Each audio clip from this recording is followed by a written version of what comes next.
Hey guys, I want to go over something with you that I went over yesterday during Google Meets in both of my classes, both my English 9 classes.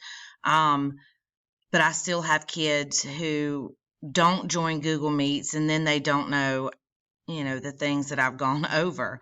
This is why it is imperative to join the Google Meets. It is imperative that you come in so that whenever I go over these things, you'll know then, and I won't have to repeat myself over and over. So I've had a lot of problems and issues with students um, clicking on a link for an assignment and it asking you to sign in again. So I'm going to sign in as a student, just so that you can see what it looks like from your view, and rather than mine, I'm going to go in as Gavin.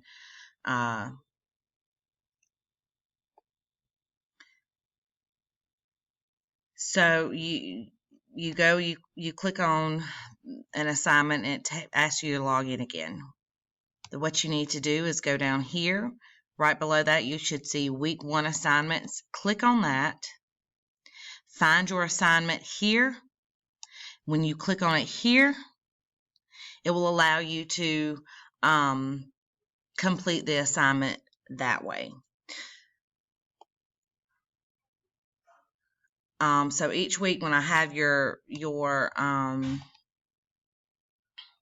weekly slide there, with the activities, you're gonna, even though they're posted here, for some reason they're only allowing you to get to them if by clicking on week 1. So next week you will have week 2 assignments up under this, and you'll be able to access those assignments via the folder marked week 1 or week 2.